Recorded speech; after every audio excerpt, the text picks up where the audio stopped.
The cries of seagulls pierce the early morning air over Annapolis, sharp and insistent. Some say it's a sign of coming rain, but I know better. They're just as old, stubborn, and grumpy as I am. I rise with the first light at 5:30 sharp, though I haven't needed a clock for decades. 67 years of routine have trained my body perfectly. My joints ache a little more than yesterday, but it's a familiar ache, one I can endure. Limping along, I make my way to the kitchen and put the kettle on. The house seems to shrink a bit each year, just as I feel my body slowing down. We've grown old together. This house, perched right on the shore of the bay, has been mine for most of my adult life.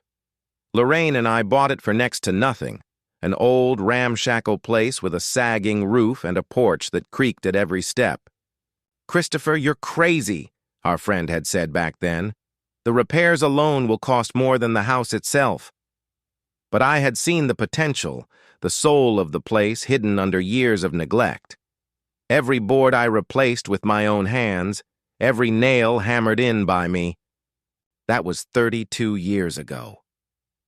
Lorraine passed quietly 5 years back, slipping away in her sleep. We had planned to go to the nursery the day before to pick up hydrangeas for the garden. "I want more flowers, Chris," she had said. "Blue ones, like the sea on a clear day." But we never made it. The house feels too large for one person now. 4 bedrooms, a living room with panoramic windows that look out over the bay, and a kitchen big enough for a small family. Lorraine's blueberry pancakes used to fill the room with a scent that made the neighbors envious. Now I only use the first floor. Upstairs, I wander once a week to dust and check for leaks in the roof, making sure nothing has fallen apart. Standing on the porch with my morning coffee, I watch the sun rise. The sky changes from pale pink to vibrant orange, and the water glitters as if dusted with diamonds. Even after 32 years, this view never tires me. It's part of my daily ritual. Coffee on the porch, then a slow walk along the shore, weather permitting. Spring has turned out warmer than expected, and the waves roll lazily onto the sand, leaving shimmering, wet footprints. I walk slowly, my stick steadying me on the uneven shore, pausing now and then to pick up a particularly striking shell. My collection at home fills glass jars, each one a memory. "Dad, what do you need all this junk for?" Elvis always asks, her brow furrowing when she visits. I glance at the shells and remember Lorraine, lifting the hem of her summer dress, chasing the most unusual finds along the water. Elvis is my only child, born late in life when Lorraine and I had given up hope. We named her after a singer my wife adored. She grew up to be beautiful, stubborn, and pragmatic, the perfect blend of determination and charm. Unlike me, a dreamer hopelessly romantic, or Lorraine, a giggler and eternal optimist, Elvis always knew what she wanted and went after it without hesitation. At 22, she married Perry Clapton, a man from a respectable family with a business degree and ambitions too big for his narrow frame. Thinking back on him still makes my jaw tighten. He's a dandy in expensive suits, with a calculating smile and a glint of self-importance in his eyes. He works as a risk specialist at an insurance company, but the biggest miscalculation he ever made was marrying my daughter. I get home around 9, preparing breakfast: eggs, bacon, toast, and jam. Lorraine would have scolded me for it, warning that such a meal would ruin my heart. She's gone now, and I'm still here, stubbornly surviving with cholesterol and clogged arteries to show for it. After breakfast, I settle in with the news, then lose myself in a book, today a classic detective story. Modern thrillers with endless gore and psychology rarely interest me. I like the quiet thrill of a puzzle, the satisfying snap of a mystery solved. The doorbell rings at 12:20. I'm not expecting anyone, but I recognize the impatient double ring immediately. Elvis. Only she rings like that, as if time itself depends on her. "Dad, you're not answering your phone again." She bursts through the doorway like a hurricane, with Perry trailing behind her, his polite smile forced into place. "Hello, sweetheart." Good afternoon, Perry, I reply slowly, easing myself from my chair. The phone's been acting up. It rarely rings. That's a lie. I just don't answer when I see their number. I know what this is about. We called 5 times. Elvis throws her purse onto the sofa and looks around, surveying the living room with a critical eye. God, Dad, when was the last time you cleaned?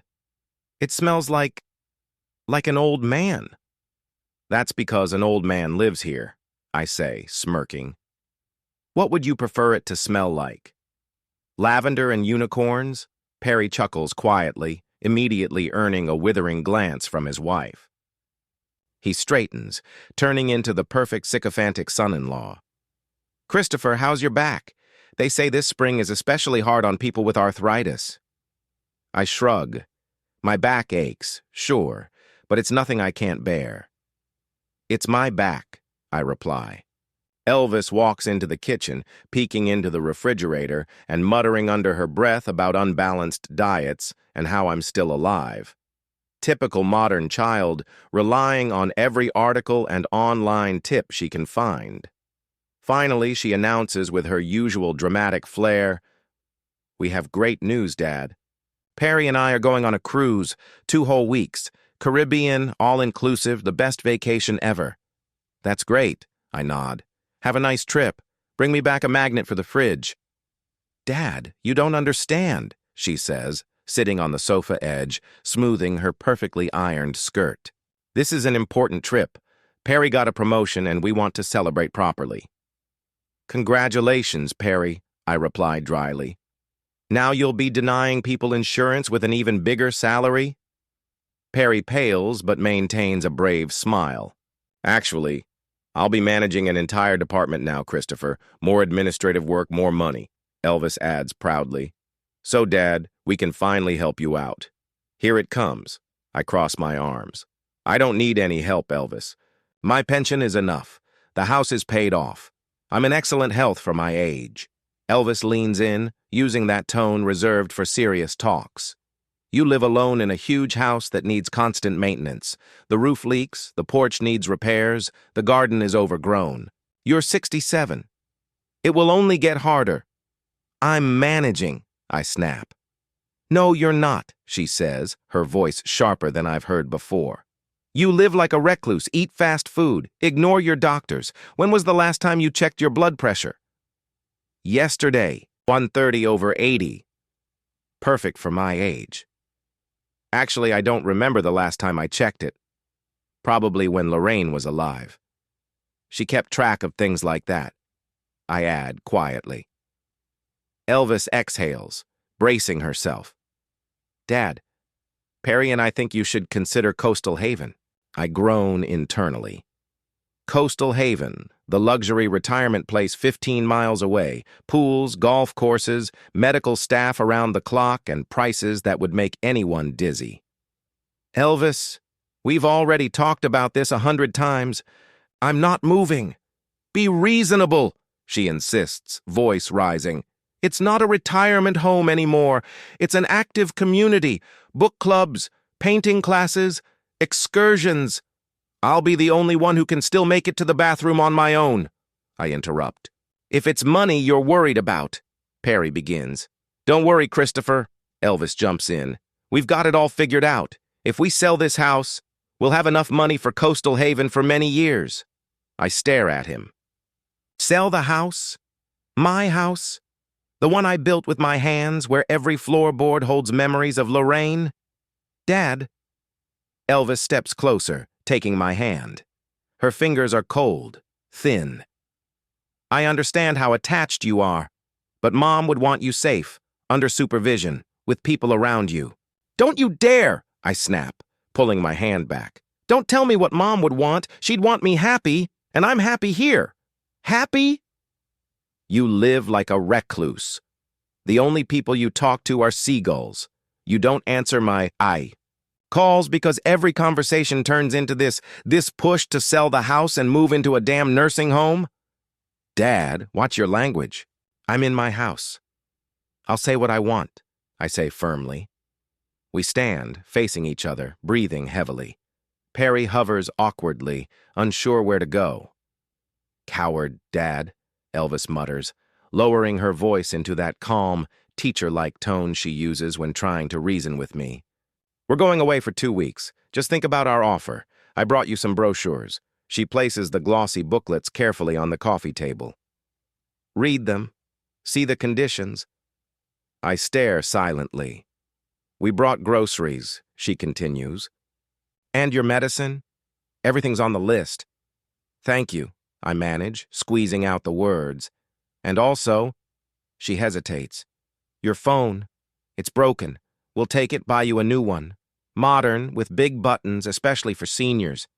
I want to say I don't need a senior phone, that I can manage perfectly well with a regular one, but I keep quiet. The sooner they leave, the better. "Okay, I agree. Where is it?" "In the bedroom, on the nightstand." Elvis heads toward the stairs. "No," I stop her. "In the kitchen. I left it to charge." She pauses, and I exchange tense glances with Perry. "How's the fishing, Christopher?" he asks, trying to lighten the mood. "Caught anything this season?" "No." An awkward silence hangs. I hear Elvis rummaging in the kitchen. "I found it," she announces finally, returning with my old push-button phone. "Dad, that's an antique. It's at least 10 years old. It works, so it's fine." "It doesn't work," she says, showing me the black screen. "It's broken. Don't worry, we'll bring you a new one." In the meantime, she looks back. "You have a landline, don't you?" "Yes." I nod toward the ancient device on the table by the sofa, but I rarely use it. "Okay." She looks at her watch. "We have to go, Dad. The plane leaves in 3 hours, and we still have to stop by the house to pick up our luggage. They are about to leave." Elvis kisses me on the cheek. Her perfume is too sweet and makes me feel a little nauseous. "Dad, promise you'll think about Coastal Haven," she asks at the door. "I'll think about it," I say without enthusiasm. "And call Della," she adds. "She's your neighbor 2 doors down. I gave her our hotel number just in case." "Della Mason?" I ask, surprised. "We barely know her." "Nevertheless, she agreed to keep an eye on you," Elvis says curtly. "Someone has to." They leave. Perry mumbles something about the nice weather and happy, sailing as he leaves.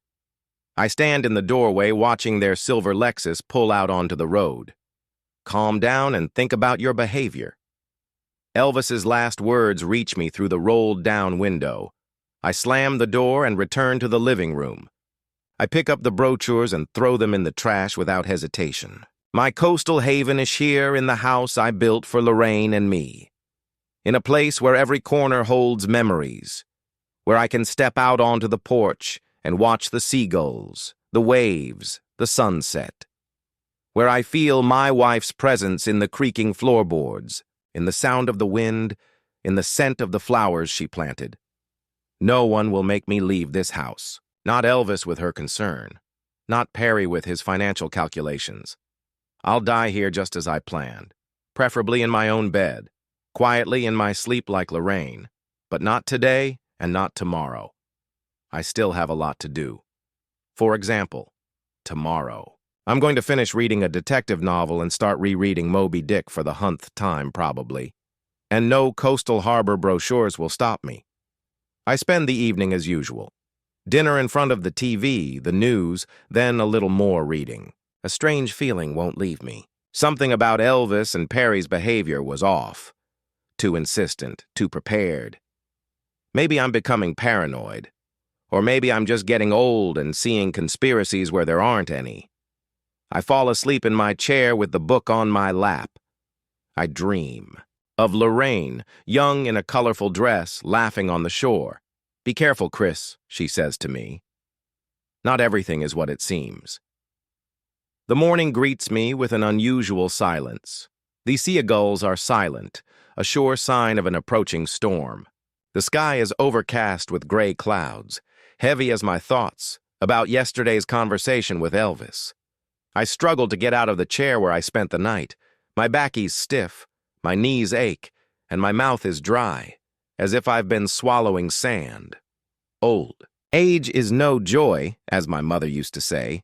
I put the kettle on in the kitchen and take eggs and bacon out of the refrigerator. Elvis did bring groceries after all. At least she had the decency to do that. Vegetables, yogurt, some kind of cereal, everything she considers proper nutrition for the elderly. And thank God, my favorite bacon. She must have decided to treat an old man. While I'm making breakfast, my gaze falls on the landline phone. For some reason, the light on the answering machine isn't flashing, even though there are usually a couple of meaningless advertising calls that accumulate overnight. I pick up the receiver. Silence. No dial tone. No message about problems on the line. Just dead silence. Strange. The cord seems to be in place and the phone is on. Maybe there's a problem with the line because of the approaching storm. I ate breakfast without rushing, enjoying the silence. Then I decide to do what I do every morning. Go out to the porch with a cup of coffee and watch the bay. I grab the doorknob. It turns normally, but the door won't open an inch. It's as if someone has propped it from the outside. I pull harder. Nothing. It's locked tight. My first thought is that the wind has slammed it shut and warped it. That sometimes happens with old doors. I go to the back door leading to the garden. Same story. The handle turns, but the door doesn't budge. A chill runs down my spine. Something's not right. I go to the living room window, the largest in the house overlooking the bay. I try to open it. It's jammed or locked. I look closer and notice a shiny new lock on the frame that definitely wasn't there yesterday. I go around the entire first floor, checking every window and every door. It's the same story everywhere. New locks installed from the outside. Someone has methodically and thoroughly locked me out of my own house. My first emotion is bewilderment, then fear, and finally anger. Who dared? Thieves, vandals. But why lock the owner inside? And then it dawns on me. Elvis, Perry, their strange behavior yesterday, the insistent talk about Coastal Harbor, the broken phone taken away, the phone line disconnected. It can't be. I don't want to believe it. My own daughter couldn't have locked me in my own house. But all the evidence points to them. They took my cell phone. They knew the landline wasn't working. They must have disconnected it themselves. They brought food, enough to keep me from starving to death during the 2 weeks they're gone. Weeks. They plan to keep me locked up for 2 weeks while they enjoy themselves on their cruise. I sit down in a chair trying to calm my breathing. My heart is pounding like crazy. I need to think clearly. There has to be a way out. Literally. I go up to the second floor. There's a small window in the bathroom. Maybe they didn't get to it, but it's locked from the outside. Someone went to a lot of trouble to make sure I couldn't get out. I go back to the living room and try to break the window. The heavy paperweight my colleagues gave me when I retired bounces off the glass without even leaving a scratch. Damn it. This isn't normal glass. It's bulletproof glass that Lorraine and I had installed after Hurricane Isabel when half Thessaly was left without windows. They thought of everything. They knew I could break regular glass. They picked a time when a storm was forecast, and no one would be surprised if the phone was disconnected. They made sure I had enough food. I am overcome with helpless rage. How dare they? What are they thinking? Of course, I understand why. They want to show me how helpless I am, to prove that I can't live on my own, that I need constant supervision and care, so that after 2 weeks locked up, I'll beg them to take me back to Coastal Haven. They'll be waiting a long time. I methodically go around the house again, checking every possible exit. The basement is locked from the outside. The attic window, too. They've even blocked the chimney with something. I try to light the fireplace, but the smoke comes back into the room. Professional work. It's as if they've been preparing for this for months. Maybe that's what happened. Perry's random visits with tools, his interest in the condition of the house, questions about where the spare keys were. They were working out a plan while smiling at me and talking about how concerned they were. By noon, I've exhausted all possible escape routes and sit down at the kitchen table mulling over the situation. The facts: I'm locked in my own house. There's no phone service. I've never had internet. Lorraine was interested in it, but had thought it was a waste of money. My neighbors are far away. The closest one is a quarter of a mile away, and we don't talk. Elvis and Perry will be back in 2 weeks. What can I do? I could try to attract the attention of passing cars or boats in the bay, but my driveway isn't visible from the main road, and the house is partially hidden by trees. There's little chance from the bay either. Boats rarely come close to shore in this area. I could try writing a note and somehow getting it outside, but all the windows are locked, and even if I break the glass, which is extremely difficult with armored windows, the note could just fly away or get wet in the rain. I could try to signal for help, for example, turn on the lights on the second floor at night, or make an SOS sign out of towels in the window. But who would be looking at my house closely enough to notice? In any case, I have 2 weeks to come up with and execute a plan. Elvis underestimated me. I may be old, but I'm not helpless. I open their refrigerator and take inventory. Eggs, bacon, milk, bread, vegetables, fruit, yogurt, cheese. Enough for a week if I don't skimp. 2 weeks if I stretch it out. In the pantry, there are canned goods, cereals, pasta. Enough for at least another week. I definitely won't starve to death. The water is running. The electricity is working. The bathroom and toilet are all functioning. They didn't want to hurt me physically, only psychologically. Well, they succeeded. I feel humiliated, enraged, betrayed by my own daughter. And in this rage, a decision is born. I'm not just going to get out of here. I'll teach them a lesson they'll never forget. The day passes in fruitless attempts to find a way out and in thinking about revenge. By evening, I resign myself to the idea that I won't be able to get out of here quickly. It will take time and patience.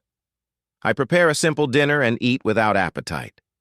Outside, it begins to rain, lightly at first, then harder and harder. The rain splatters against the window and the wind howls in the chimney. It's the perfect weather for my confinement. Noon will be surprised that old Holland doesn't leave the house in such weather. I spend the night awake, sitting in a chair in the living room, watching the raging bay. The waves, illuminated by occasional flashes of lightning, crash against the shore with a roar that echoes my inner storm. The morning of my second day of confinement brings no new ideas. The rain has stopped, but the sky is still overcast. I move around the house like a zombie, aimless and listless. Apathy overwhelms me. Maybe they're right. Maybe I really am too old to live alone. Here I am in this situation and I can't even get out of it. I shake my head, chasing away these thoughts. That's exactly what they want. For me to feel helpless, to give up. I won't give up. After breakfast, I begin a methodical search of the house. This time, not looking for a way out, but for tools. Something to break the locks or smash the glass. In the basement, I find an old toolbox, a hammer, screwdrivers, pliers. Not very impressive, but better than nothing. I go up to the second floor and try to pick the lock on the bedroom window. The most accessible one. 2 hours of struggle, and all I've achieved is a broken screwdriver and a cut hand. The lock won't budge, and I'm exhausted. Damn old age. By the evening of the second day, I'm sitting in the living room again, looking out at the bay. The storm has passed. The water is calm, almost mirror-like. Somewhere out there beyond the horizon, my daughter and son-in-law are sailing on a luxury liner, drinking cocktails and laughing, imagining how I'm struggling here in a locked house. On the third day, I try again to attract attention. I hang a large sheet out of the second-floor window with the word "help" written in blueberry juice. The sheet is barely visible from the road, and trees block the view of the house from the bay. I try turning the lights on and off at night, hoping someone will notice the strange behavior. But who would be looking at my windows at 2 hours in the morning? The fourth day, the fifth, they merge into a monotonous routine. I eat, sleep, read books, watch TV, try to come up with new ways to escape to no avail. On the 6th day, I notice a boat in the bay heading towards my shore. Hope flares up. Maybe someone has noticed my distress signal. I wave my arms and shout, even though I know they can't hear me through the closed windows. The boat sails past. Fishermen, just fishermen, not even looking toward the shore. The 7th day brings an unexpected idea. I remember the mailman. He's supposed to come 3 times a week if I can get his attention. I wait all day, looking out the window, facing the mailbox by the road. No one. Of course, today is Sunday. The postman will come tomorrow, if he comes at all. I mostly receive advertisements and bills, most of which are paid automatically. That evening, I sit in the kitchen thinking about the situation. A week has passed. Another week of confinement ahead. My thoughts grow darker. What if I never get out? What if Elvis and Perry come back and find me here, broken, ready to accept any terms they offer? Number, I can't let that happen. I don't just have to get out. I have to get revenge. Show them that they can't treat me like this, that their actions will have consequences, and then a plan is born. A cunning, cruel, perhaps even unethical plan, but a just one in my opinion if, when I get out of here, I won't just report them to the police. I'll tell them that they didn't leave me any food, that they cut off my water, that they deliberately tried to harm me, not just teach me a lesson. My word against theirs.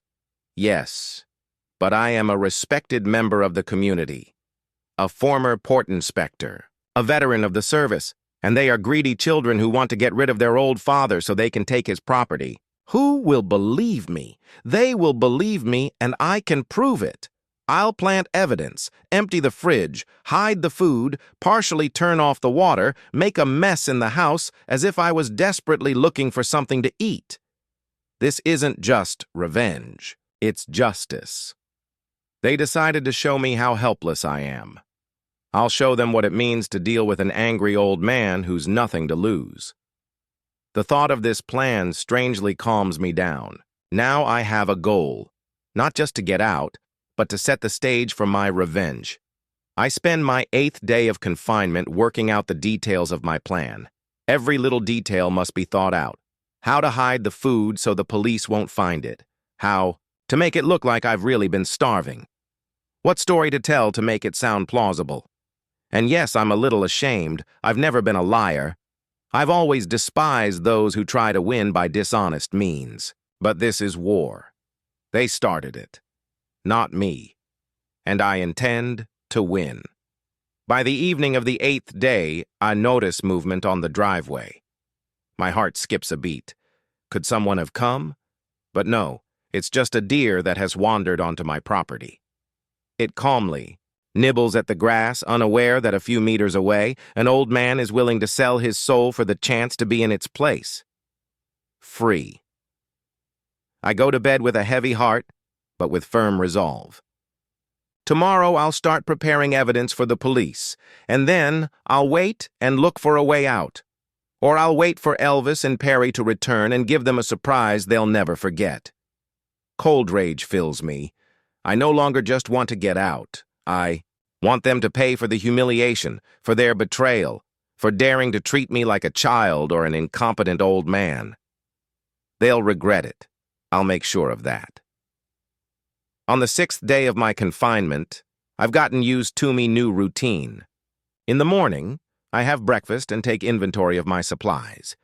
In the afternoon, I try to find a way out, which becomes less and less likely with each passing day. In the evening, I watch TV or read a book to drown out the silence of the empty house. I'm still angry, but not as intensely.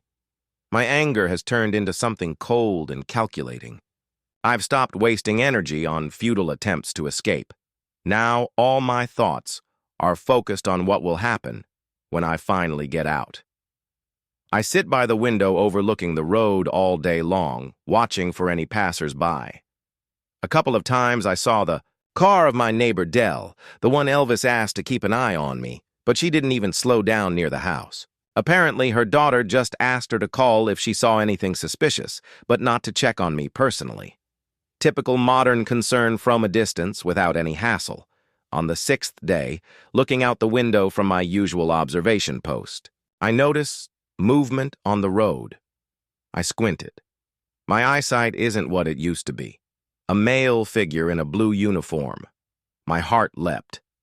The postman. Not just any postman. It was Vernon White. We've known each other for over 20 years.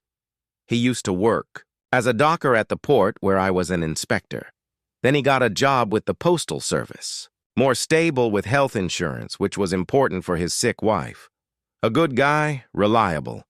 We're not close friends, but we always exchange a few words when we meet. I usually go out to meet him if I'm home when he delivers. He knows my habits. Will he notice that I didn't come out? Vernon walks up to the mailbox, opens it, and puts something inside. He slams the lid shut, glances at the house, hesitates. I start tapping on the glass. He turns his head, but doesn't seem to see me. I'm too far away.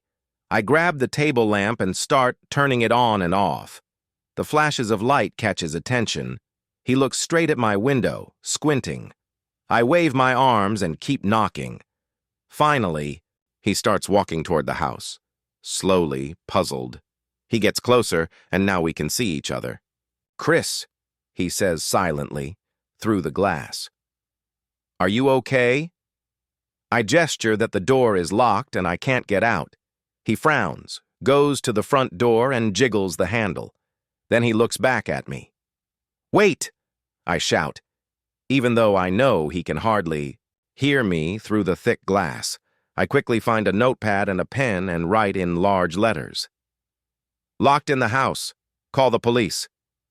I press the note against the glass. Vernon reads it, his eyes widening. He nods and takes out his cell phone. He says something into the phone, glancing at me constantly. Finally, he gives me a thumbs up and gestures that the police will be there soon.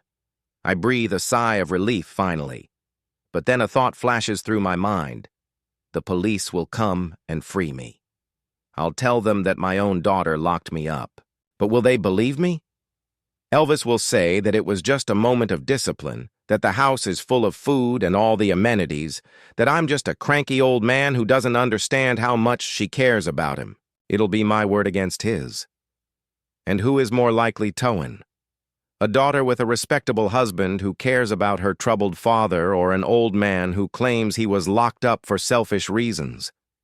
I have to make them believe me to leave no doubt about the cruelty of Elvis and Perry. A plan forms in my head in an instant. I look at Vernon, still standing near the house, and gesture that the police are on their way. He nods and heads for the road, apparently intending to meet them and show them the way. I have time, not much, but enough. I run to the kitchen and open the refrigerator. It's full of food.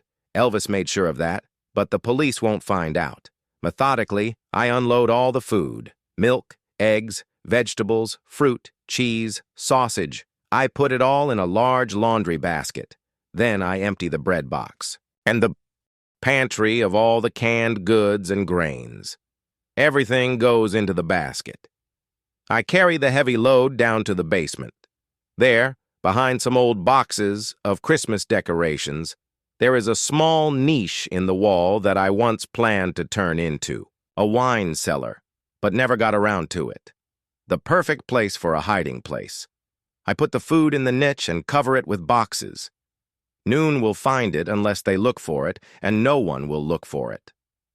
Why would the police search the victim's house? I return to the kitchen. Now the cupboards and refrigerator are empty. For authenticity, I smash a couple of plates on the floor, as if I was desperately looking for food and accidentally broke the dishes. Now for the water, I go to the basement where the water taps are located. I turn off the main valve, not completely so that a minimal trickle remains, but enough to give the impression that the water has been turned off. Then I open it again partially. The water should flow but very weakly, as if someone had turned it off from outside, but not completely. Go back upstairs and check the tap in the kitchen. Perfect. It's barely running enough to keep me from dying off thirst, but it looks like a joke. Now I need to make it look like I've really been suffering from hunger and thirst. ego to the bathroom and look at myself in the mirror. I don't look exhausted enough. I wash my face with cold water and ruffle my hair. I find an old t-shirt with paint stains on it and put it on. Now that's better. The final touch is to make a mess of the house. I knock over a couple of chairs, scatter books around, and pull out the drawers of the dresser. It should look like I've been desperately searching the house for something to eat. I finish just in time. I hear a police siren. I go to the window. Vernon is standing in the street waving, his arms to direct the patrol car. The police car pulls up to the house. Two people get out, a young officer and an older woman, presumably his partner. Vernon is explaining something to them, pointing at the house. They approach the front door. I press myself against the window. The female officer notices me and waves. I gesture desperately, pointing to the locked door. The officers examine the door and discover new locks. The young policeman tries to open the door, but to no avail. They talk among themselves. Then the female officer returns to the car and takes out some kind of tool, a crowbar or a pry bar. Several minutes of intense effort pass. Finally, there is a crack. The door gives way. The locks are broken and the door swings open. I rush into the hallway, almost falling over. The officers enter the house. "Sir, are you all right?" asked the female officer. Her badge says, Parker. No. I shake my head, trying to keep my voice low. They locked me in, my daughter and her husband. They locked me in and went on a cruise. "Sit down, sir." Officer Parker helps me to the sofa. "Do you need medical attention?" "Water," I croak. "Please, water." They turned off the water. I haven't had proper food or water for almost a week. A young officer. His badge says, Reed quickly goes to the kitchen. I hear him turn on the tab. "Gene, the water's barely running," he shouts to his partner, "and the fridge is empty. There's nothing in it." Officer Parker frowns, looking at me with growing concern. "They didn't feed you?" she asks. "They left almost nothing?" I say, looking her straight in the eye. "A little bread and cheese, which ran out quickly. I drank water from the tap until they turned it off almost completely." Officer Reed returns with a glass of water. I drink it in small sips, pretending to be weak. "Who did this to you, sir?" Officer Parker asks, taking out her notebook. "My daughter, Elvis Clapton, and her husband, Perry," I reply. "They arrived a week ago and said they were going on a tow cruise. They took my cell phone and disconnected the landline. The next morning, I found myself locked in my own house." "Why would they do that?" Officer Reed asked, puzzled. "They want me to sell the house and move into a nursing home," and I explained they need money. They thought that after 2 weeks of confinement, I'd be ready to agree to anything, but I didn't expect them to leave me without food or water. This is attempted murder, isn't it?" The officers exchange glances. I can see they are shocked. "Can you show us what they did?" Officer Parker asks.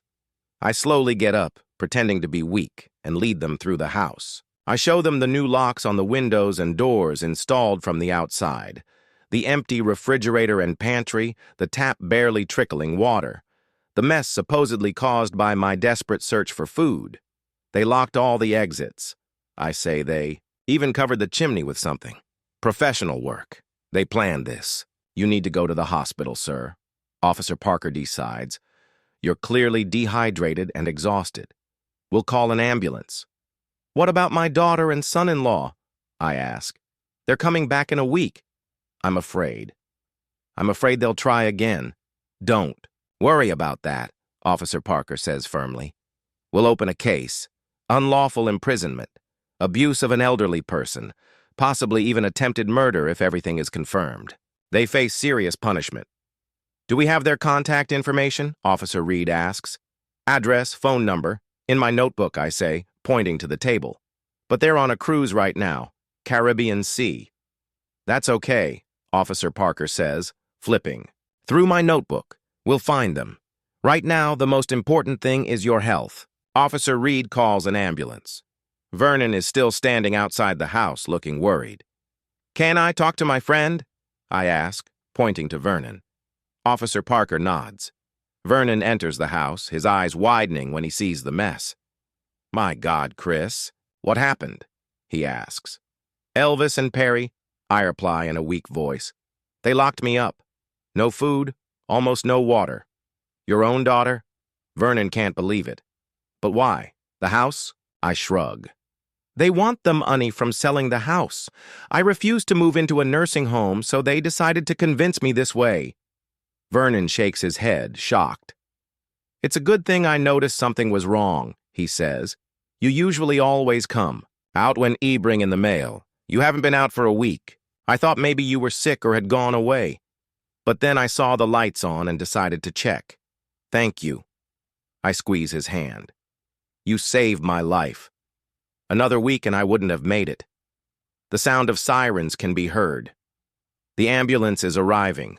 The medics enter the house and quickly examine me. They diagnose dehydration and exhaustion. They insist on hospitalization. I don't resist. It's part of the plan.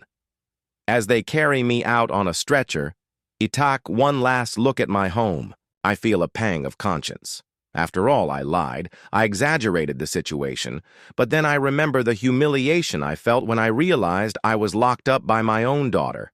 No, they deserve this. They wanted to teach me a lesson. Well, I'll teach them a lesson they'll never forget. Officer Parker sits down next to me in the ambulance. "We'll get to the bottom of this, Mr. Holland," she assures me. "What your daughter and son-in-law did is a crime. A serious crime. And they will be held accountable under the law." I nod weakly, closing my eyes. A dark satisfaction blossoms inside me. The plan worked. The police believed every word I said. They saw the evidence, the empty refrigerator, the turned-off water, the traces of a desperate search for food. Elvis and Perry have no idea what awaits them when they return from their sunny cruise, but they will soon find out, and it will be the most important lesson of their lives. Never underestimate an old man who has been stripped of control over his own life. The ambulance takes me away from home, away to a new chapter in my life, a chapter where I will no longer be a helpless victim, but the dispenser of justice. The hospital greets me with sterile whiteness and the smell of antiseptic. Nurses bustle around, checking my blood pressure and taking my temperature. A doctor who introduces himself as Dr. Fielding examines me with professional thoroughness. "Your vitals are surprisingly stable, Mr. Holland," he says, looking over the results of the initial tests. "Your blood pressure is a little high, but that's understandable given the stress you've been through. There are no signs of serious dehydration or exhaustion." I can barely suppress a smile. Of course, there are no signs. I've been eating normally and drinking water all week, but out loud I say something completely different. "It tried to conserve what little I had, doctor." I drank water from the tap while it was still running, and then I collected condensation from the windows in the mornings. I did everything I could to survive. Dr. Fielding frowns. Ash looks at the test results, then at me. His expression shows slight confusion. The medical indicators don't quite match the story I'm telling, but I continue. "You know, doctor, my father was in the military. He taught me how to survive in extreme conditions. I never thought those skills would come in handy. In my own home," I say with a bitter smile, trying to look tough, but it works. The doubt in the doctor's eyes is replaced by understanding. "You're lucky to have such a strong will to live, Mr. Holland," he says. "Many elderly people in your situation would have panicked or become depressed, but you still need rest and observation. I suggest you stay in the hospital for a few days." "Of course, doctor," I agree obediently. "I'm completely in your hands. As soon as he leaves, I allow myself a moment of triumph. The first hurdle has been cleared. The doctor believed my story despite the conflicting medical evidence. I've always been a good actor."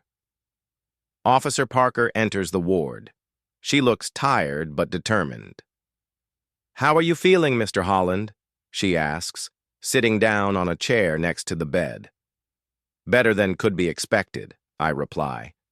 "The doctors say I've shown remarkable resilience." "We've conducted a preliminary search of your home," she says, opening her notebook. We can confirm the fact of unlawful detention. All the exits were indeed blocked from the outside.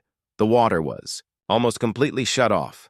No food supplies were found. I mentally congratulate myself. The police didn't find the food I hid in the basement. We've started an investigation, Officer Parker continues. But we need your official statement. When the doctors say you're able to talk, I'd like to record your statement in more detail. Of course, I nod. I'll tell you everything that happened. Do you have any relatives who could take care of you after your discharge? She asks. We can't let you go home in this condition, especially considering that your daughter and son-in-law. I have a sister, I say after a short pause. Helen? We haven't spoken in several years because of a silly argument, but I think now is the time to mend our relationship. Would you like us to contact her? If possible, I'd like to do that myself, I say. It's a family matter. Everything needs to be explained properly. Officer Parker nods understandingly and leaves her business card. Call me when you're ready to give your statement, she says, and don't worry about your daughter and son-in-law. We'll contact the cruise line and local authorities. They won't get away with this. After she leaves, I lie there for a long time, staring at the ceiling. It's a strange feeling. I feel both triumph and bitterness. Triumph that my plan is working. Bitterness that I have to lie and betray my own daughter. But did I have a choice? They were the first to cross the line, locking me in my own home like a disobedient child or a madman. They wanted to show me my helplessness, to make me feel worthless, incapable of making decisions. They wanted to break me psychologically so that I would agree to their terms. I'm just giving them a taste of their own medicine, only the stakes are higher. The nurse brings me the phone and I dial Helen's number. We haven't spoken since Lorraine's funeral. 5 years of silence over some nonsense I don't even remember. I think she said something disrespectful about my decision to stay in the house after my wife died. Or maybe I said something about her new husband. What difference does it make now? Beeps. 1, 2, 3. My heart is pounding. What if she doesn't want to talk to me? What if she hangs up as soon as she hears my voice? Hello? Helen's voice, so familiar, and yet so foreign, aged like my own. Helen, it's Chris.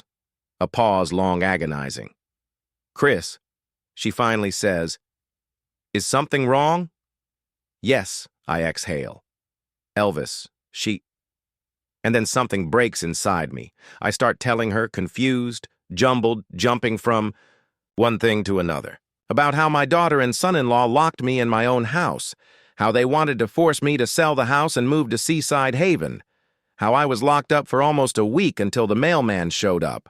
I don't tell her that I distorted the truth about food and water. I don't admit that I deliberately set Elvis and Perry up, making the situation much worse than it really was. Some things are better kept to yourself, even from your sister. My God, Chris. Helen is shocked. That's a crime. Where are you now? St. Anne's Hospital in Annapolis, I reply. For a checkup. The doctors want to make sure everything's okay. I'm coming, she says firmly. I'll fly out of Tampa tomorrow. You don't have to, Helen. I try to argue. I'll be fine. Don't even try to argue, she says in a tone I remember from childhood. The tone of the older sister who always knew better. You can't stay alone after this, and I need to see that you're okay. God, Chris, your own daughter. I can hear genuine concern in her voice, sisterly protectiveness despite the years of arrangement. It touches me deeply. Thank you, Helen, I say quietly. I'll be waiting. After talking to my sister, I feel a strange sense of relief. It's as if the weight I've been carrying all these years has been lifted a little. Perhaps there is a silver lining to this terrible situation. A chance to repair my relationship with Helen. In the evening, I feel worse. Not physically, but emotionally. Lying in the silence of the hospital room, I begin to doubt my plan. Am I doing the right thing? Have I gone too far?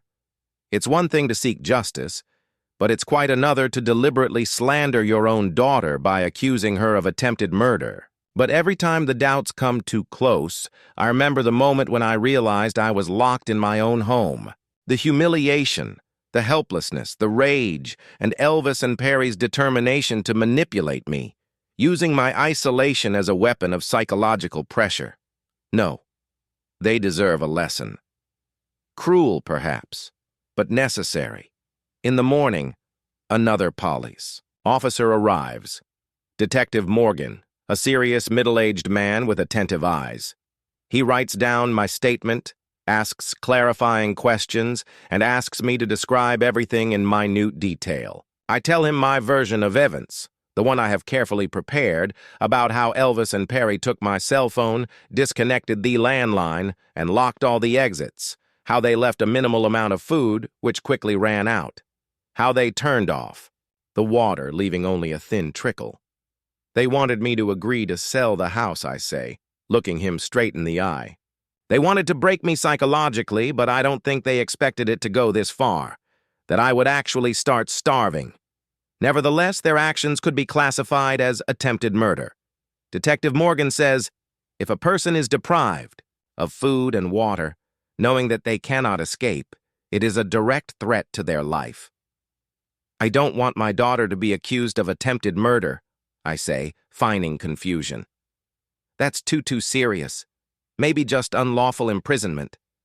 It's a tactical move to show that despite everything, I still care about my daughter, that I don't want her to get hurt. I'm just looking for justice. It'll make my story even more convincing. Unfortunately, Mr. Holland, the detective replies, the law is the law.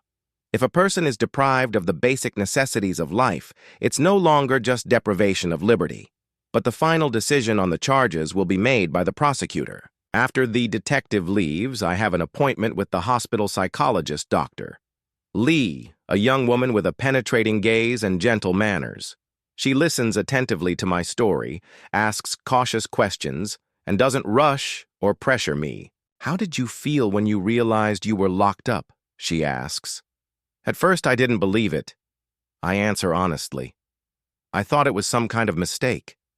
Then I panicked, and then I felt anger so strong that I couldn't sleep.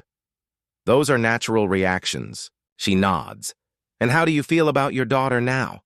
I pause as if fighting back emotions. Disappointment, I finally say. Bitterness. But most of all, confusion. How could she do this? What did I do to deserve this?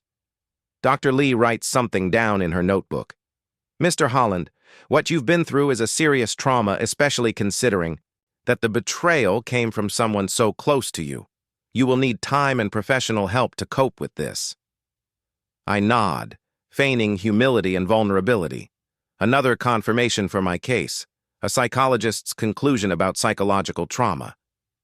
Helen arrives in the evening. I hardly recognize her. Gray hair, wrinkles that weren't there 5 years ago, but her eyes are the same. Bright, lively, determined. Chris, she hugs me and I smell her perfume, the same one she used to wear. You look better than I expected. I'm a tough nut, sis. I smile. I always have been. She smiles, and for a moment, we are children again. Me and my older sister, who always protected me from the bullies in the yard. Tell me, she demands, sitting down on a chair, everything from the beginning. And I tell her almost everything, about how Elvis and Perry insisted on selling the house and moving to Seaside Harbor, about their last visit before the cruise, about how I discovered I was locked in, about the days I spent looking for a way out, about the mailman Vernon who called the police. There's only one thing I don't tell them, that I fabricated the evidence of abuse by hiding food and partially turning off the water. No one needs to know that part of the story. How could she? Helen shakes her head, tears welling up in her eyes. I never approved of how Elvis treated you in recent years. But this is beyond the pale. They wanted my house, I say bitterly. They need money and I'm an obstacle. What are you going to do when they come back? The police are already on it, I reply. The detective said they'll contact the cruise line. Elvis and Perry will be arrested as soon as they return to port. Oh my God, Chris. Helen squeezes my hand. That's terrible. Arrest, trial. Are you ready to go through all that? Do I have a choice? I ask. They have to answer for what they did. If I just forgive them, they'll think they can keep manipulating me. No, Helen, this has to end. She nods in agreement. You can't go back to that house alone, she says firmly. Not after everything that's happened. I know I agree, but I'm not going to Coastal Haven either. That's exactly what they want. Come with me to Florida, Helen suggests.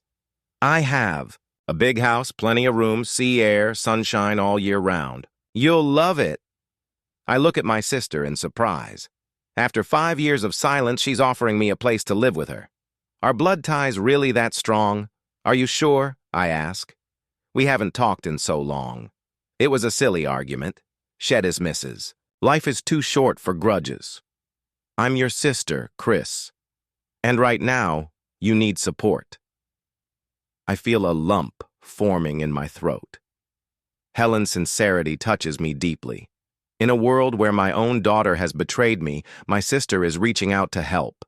Thank you, Helen, I say quietly. I'll think about your offer. The next day, Frank Donovan, my old friend and lawyer, calls me. It turns out that Helen contacted him and told him about the situation. Chris, this is crazy, Frank says when he comes to visit me in the hospital. I've known Elvis since she was a kid. You never would have thought she was capable of this. People change, Frank, I reply. Money changes people. And Perry has always been obsessed with status and success. Frank is an experienced lawyer specializing in family law. He listens carefully to my story, asks clarifying questions, and takes notes. From a legal standpoint, this is a very serious situation, he says. Unlawful imprisonment, abuse of an elderly person, possibly even attempted murder if the prosecutor believes that the deprivation of food and water was intentional, plus probably attempted real estate fraud. If it can be proven that the ultimate goal was to force Yuto sell the house, what are their chances of defending themselves? I ask, even though I already know the answer. Honestly, almost none. Frank shakes his head. The fact of confinement is indisputable. The police recorded the locks that were installed on the outside. The lack of food and water was also documented. Even if they claimed they left you food and didn't touch the water, where's the proof? It's their word against yours and the physical evidence. What about the fact that I'm Elvis's father? Won't that work in my favor? On the contrary, Frank frowns. Abuse of an elderly parent is an aggravating circumstance. Family ties mean special responsibility. The court will view this as a particularly cynical crime. I nod, feeling a strange mixture of satisfaction and bitterness. The plan is working even better than I expected. Elvis and Perry are in for serious trouble, maybe even jail time. I want you to represent me, I tell Frank, if it goes to trial. Of course, Chris, shakes my hand. I'll make sure justice is served. After Frank leaves, I lie in bed for a long time, staring at the ceiling. Justice? What is justice? Is what I'm doing fair? Or have I crossed the line, turning from victim to avenger? Elvis and Perry locked me up to break me down psychologically, to force me to submit to their will. It was cruel and illegal, but they didn't deprive me of food and water. They didn't try to kill me by starving me or making me thirsty. That's my lie, my exaggeration, my revenge. I feel a pang of conscience. But then I remember the humiliation I felt when I realized I was locked in my own home like a disobedient child or a madman. I remember the years of Elvis' condescending looks, her attempts to control my life, her insistence on Coastal Harbor. I remember Perry's smirk when he talked about selling the house as if he was already counting the money he would get. No, they deserved this lesson. Cruel, yes, but necessary. I've been the nice old man who can be ignored and manipulated for too long. It's time to show that this old man still has teeth, and they're very, very sharp. Deep down, I know I'll never forgive myself for this lie. that my relationship with my daughter is ruined forever, that I will hurt not only Elvis and Perry, but myself as well. But I've gone too far to stop now. The plan is in motion. The wheels of justice, my justice, are already turning. There's no stopping it, and I don't want to stop it. Let them know what it's like to be helpless, what it's like when your fate is in someone else's hands, what it's like when the people closest to you betray you. I close my eyes, feeling a strange calmness. Whatever happens next, I'm ready. I'm no longer a victim. I'm a hunter, and my prey has no idea that it's already caught in the trap. 2 weeks passed in a blur. I was discharged from the hospital on the 4th day. Medically, I was in satisfactory condition. I moved in with Helen, who'd rented a room in a hotel near my house. She insisted on staying in Annapolis until the situation was resolved. The police kept me regularly informed of the investigation. Detective Morgan reported that they had contacted the cruise line and informed the authorities at the next port of call of the need to detain Elvis and Perry.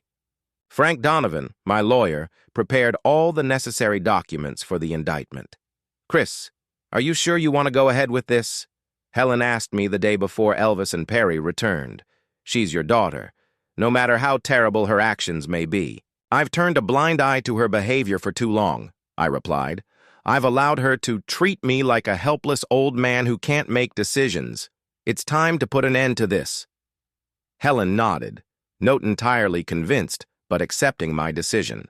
The police offered to let me be present during the arrest, but I declined. I didn't want to see the look on Elvis's face when she realized I had turned the tables on her.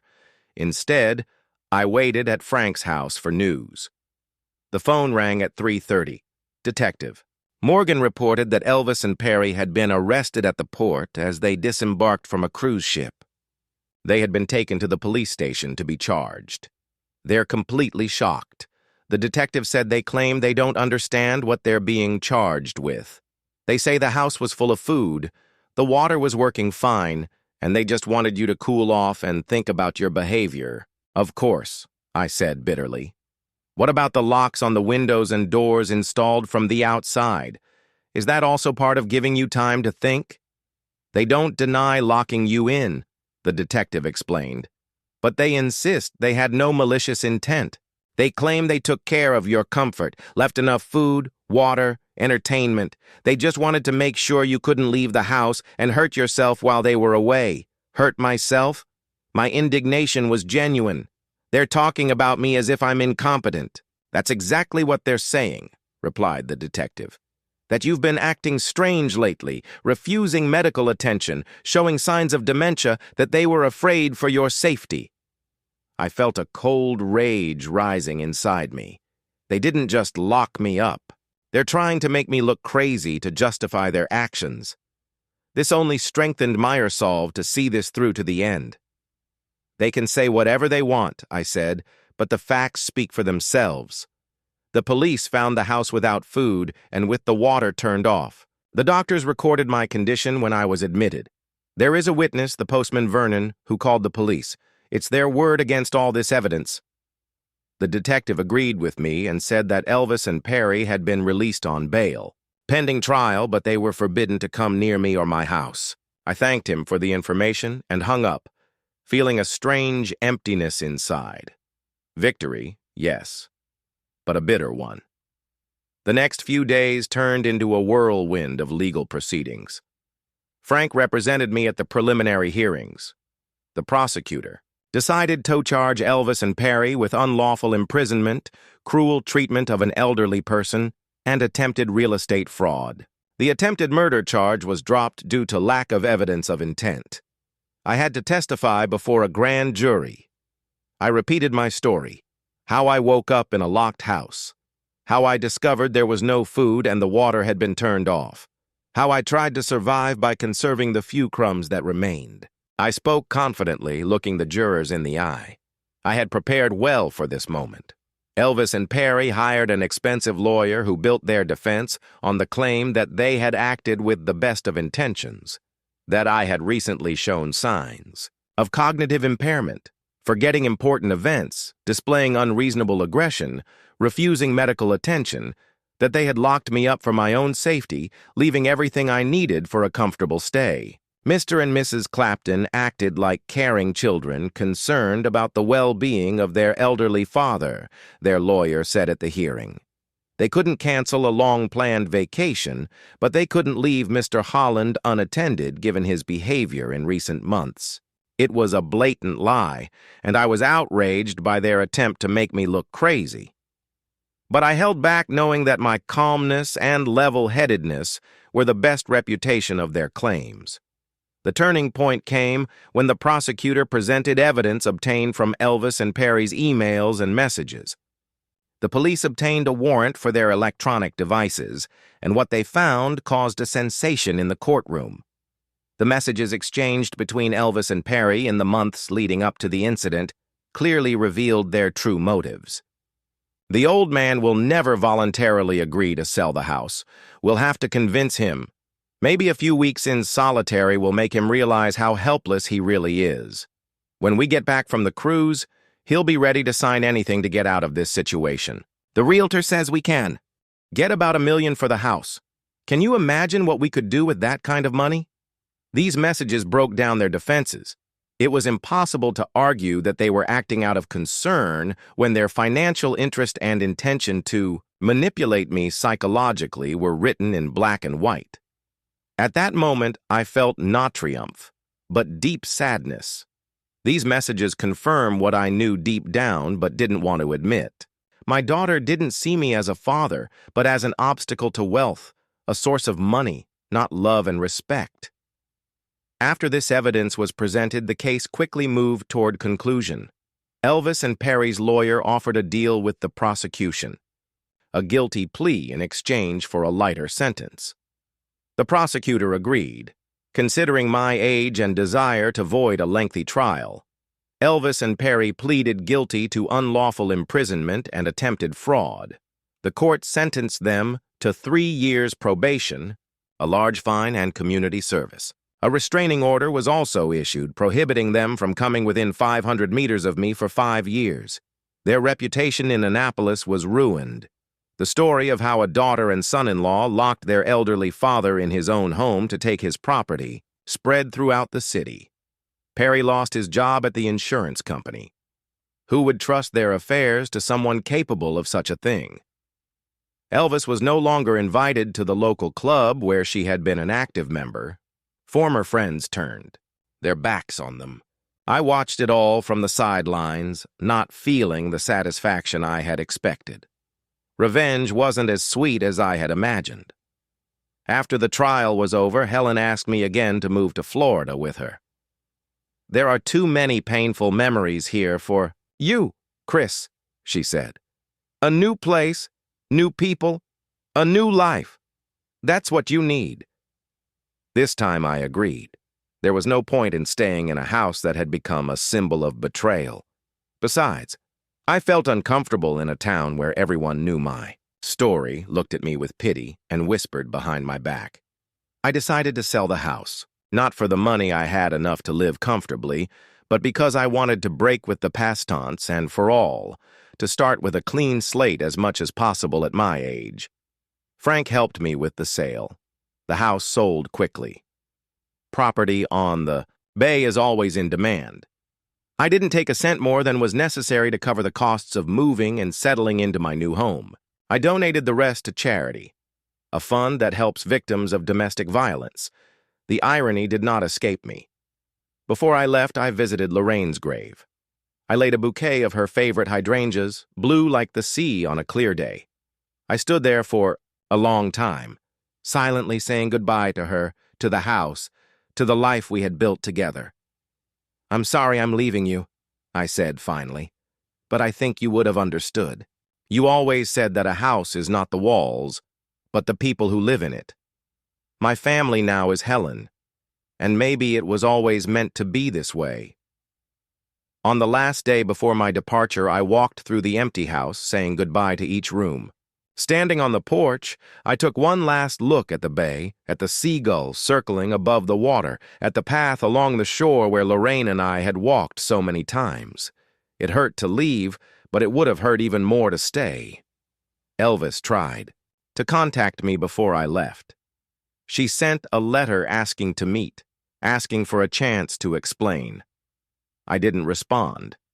Whatever she said wouldn't change the facts. It wouldn't erase the betrayal. It wouldn't restore the trust she had destroyed.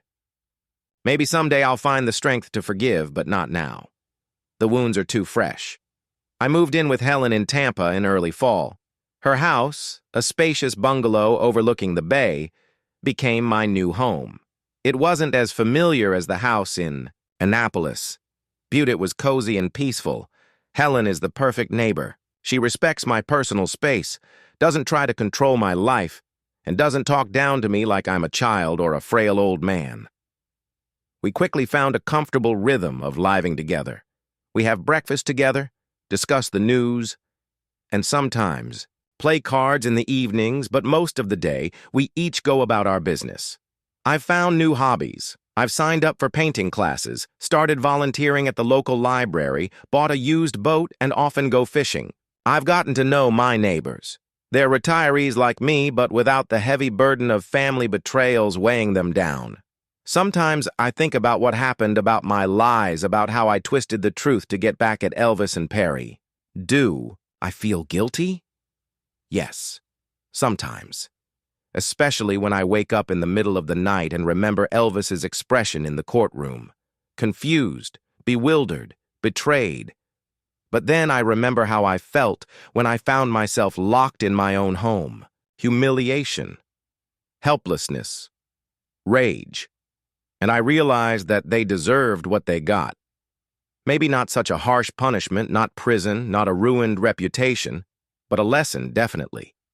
They wanted to show me my helplessness, to make me feel worthless, incapable of making decisions, to break me psychologically so that I would agree to their terms. I simply responded in kind, only the stakes were higher than they expected. Can I live with that? Yes. It's the price I'm willing to pay for freedom from their manipulation, for the right to live the way I want, not the way they think I should. I don't regret my decision, only that it came to this, that my own daughter saw me not as a father, but as an obstacle to wealth. That money was more important to her than family ties. Sometimes, sitting on the porch of Helen's house, watching the sun set, over the bay, I think about Lorraine. What would she say about this whole situation? Would she condemn me for lying? Or would she understand that sometimes you have to fight with any means necessary to protect your life and dignity? I'll never know the answer, but I want to believe she would have understood. She always understood me better than anyone else. Life goes on slower than before, calmer, without the tension of Elvis's constant attempts to control me, without pressure, without manipulation, without humiliation. I am free. I live the way I want to. I make my own decisions. And no one will ever dare to lock me up again like a disobedient child or a crazy old man. Was it worth losing my daughter? It's hard to say. But I think I lost her long before I locked the doors of my house. I lost her the moment she stopped seeing me as her father and started seeing me as an obstacle to her wealth. What will happen next? I don't know. Maybe someday Elvis will realize that money isn't the most important thing in life. Maybe someday she will sincerely regret what she did. Maybe someday I'll find the strength to forgive her. For now, I live day by day. I enjoy the freedom I fought so hard to win. I'm learning to be happy despite everything. And when I hear these gulls crying over the bay at night, I remember my home in Annapolis. Not with bitterness, but with gratitude. For the years I spent there with Lorraine, for the happiness we shared, for the life we built together. The houses in the past, but the memories are always with me. And no one can lock them away or take them away.